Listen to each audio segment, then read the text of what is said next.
Hello and welcome to Walking the Virtual Dog. My name is Rick Grant, and this is the show where we look at the IT industry through the eyes of the IT industry analysts. And to make sense of it, we call upon veteran industry analyst practitioner Thomas Ward Lynch, who joins us now. Thomas, what's been going on this week? Well, Rick, we may be starting off this segment and we may be starting off this series just a little bit like the Anal Retentive Chef, if you remember.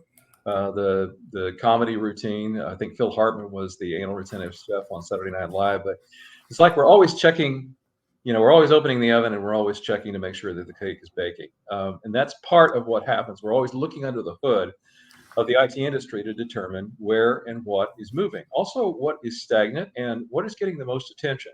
So once again this week, we had widely circulated reports. And I just didn't want to leave them alone. I wanted to go ahead and bring those forward to our viewers. So that's what we're going to talk about today. And we're going to start with discussions about the semiconductor business. The semiconductor business is, as you can imagine, it's kind of in a mature space. So whenever there's a decline or there's a significant decline, it makes the news. Just like the PCs and workstations, whenever they went into decline, they also made the news. And basically, here's where we are with the global semiconductor business. And this is, I'll get into the report and everything in just a moment, but this is coming from Gartner. And like I said, it was circulated around the globe. So there were a lot of articles that picked up on the report and picked up on the numbers. So as I look at this particular extraction, global semiconductor revenue, let's just quickly rattle off some numbers here. It's going to decline to $532 billion in 2023. Now, that's a decline of 11.2%. The market will then grow, and this is the predictions of Gartner, 18.5% to reach an annual value of $630.9 billion in 2024. And that's the prediction of Gartner and their analyst team as they look across the globe and take a look at volume. Now, Gartner's take on this year's decline, well, considering more than the 3.5% it was previously predicting. I mean, there's a big jump between 3.5 and 11%. Remains a long way short of some other predictions. But Richard Gordon, who's the vice president at Gartner, said the situation had become worse recently, and it led Gartner to renew its forecast. So the quote came across that as economic headwinds persist, weak end market electronics demand is spreading from consumers to businesses, creating an uncertain investment environment. In addition, an oversupply of chips, which is elevating inventories and reducing chip prices, is accelerating the decline of the semiconductor market this year. So as we look a little bit deeper, we can see that the revenue will decline to $532 billion. Again, that's a decline of 11.2%. But the market totaled $599.6 billion last year. So that was a marginal growth of about 0.2% over 2021, which is kind of a snoozer by, that you would expect from a mature market, right? The belief is that it had just become worse, and that's why Gartner had to pull the numbers and renew the forecast and make the changes. Gordon went on to say that the semiconductor industry is facing a number of long-term challenges in the decade to come. The past decades of high volume, high dollar content market drivers are coming to an end, notably in the PC, tablet, and smartphone markets, where technology innovation is lacking. These high volume markets have saturated and become replacement markets devoid of compelling technology innovation. And I found that to be a very poignant quote because it says, look for innovation elsewhere, look for dynamics to change dramatically elsewhere. We've reached a point of maturity. We've also reached a point of change within the manufacturing industry. And Rick, the semiconductor manufacturing is very much like any other manufacturing process. Once the manufacturing process is started, it's impossible to just stop it. If you do, just like you were to stop a production line for automobiles, it gets expensive very quickly. So we're looking at a lot of factors coming into play here that I think are fascinating, but also tell us a lot about what we have to concern ourselves with. So while the PC, tablet, and smartphone markets are stagnating, however, because they were responsible for 31% of the semiconductor revenue in 2023, the automotive, industrial, and military, and civil and aerospace growth markets are going to meet their numbers for semiconductors. The automotive market is forecast to grow 13.8% in 2023 to reach a value of 76.9 billion. And I'm just going to preempt a little bit of work that we've done this week in terms of finding information, viable information, valuable information from the analyst community. We're going to talk a lot about what's happening in the automotive semiconductor market later on this week. It's actually a fantastic dynamic to take a look at, and in terms of how a mature industry is in the middle of incredible transformation.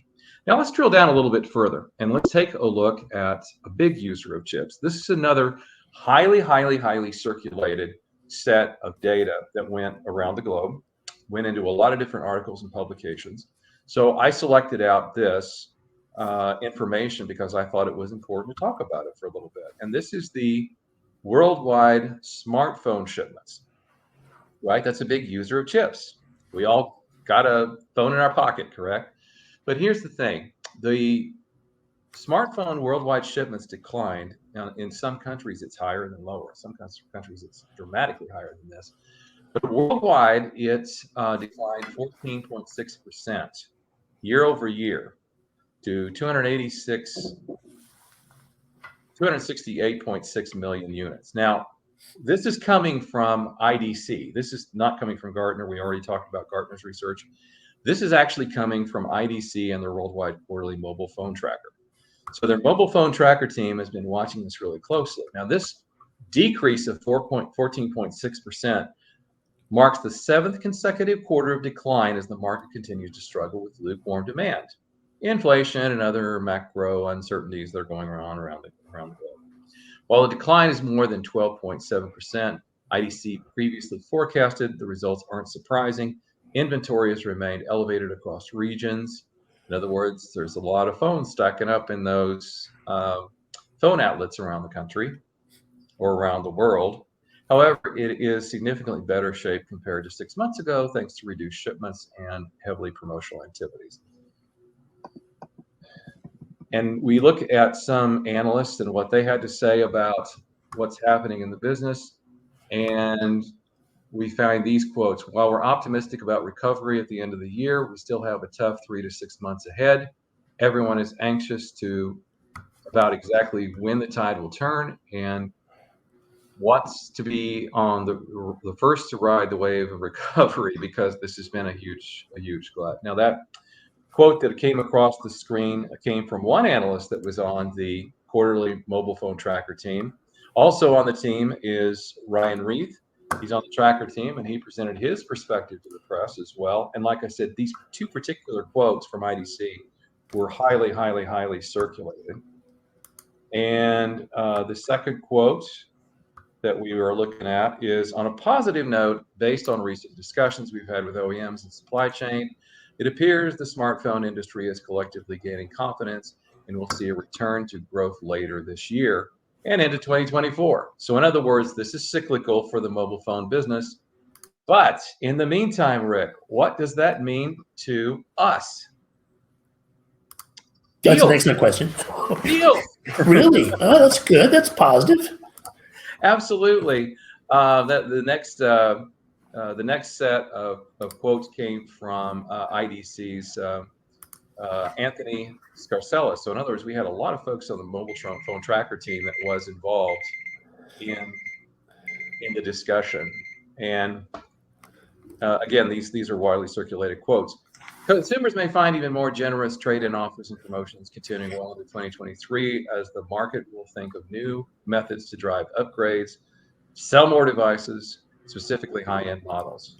So they're having a very hard time in the low margin, low profit area, but the higher profit area, you're going to see a lot of competition. You're probably going to see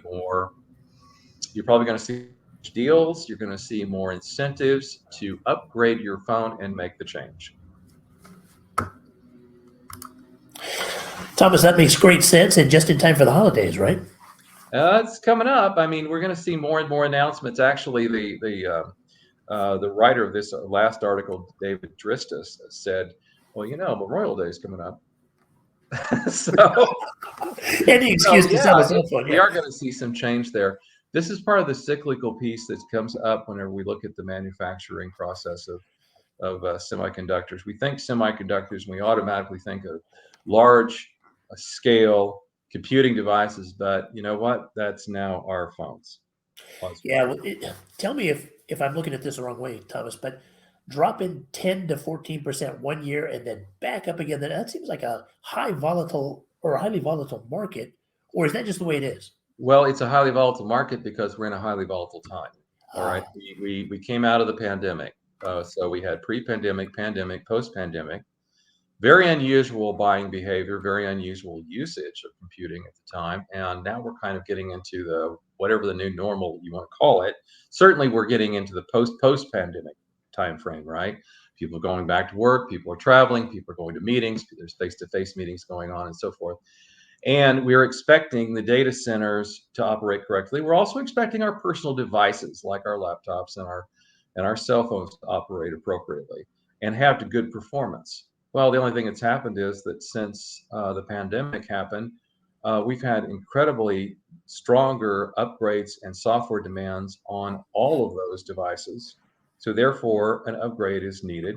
So a lot of the upgrades and spikes have already happened. So what we're seeing now is we're getting back into a flow, all right, of usage. So it's created a glut in the market, and it's also causing semiconductor manufacturers to rethink how they package what they have and how they package what they offer, whether it be the inside of that, which is to consumers, right, smartphones and so forth, or it's the manufacturers themselves understanding how do we need to run our business differently and better in what is now the new normal.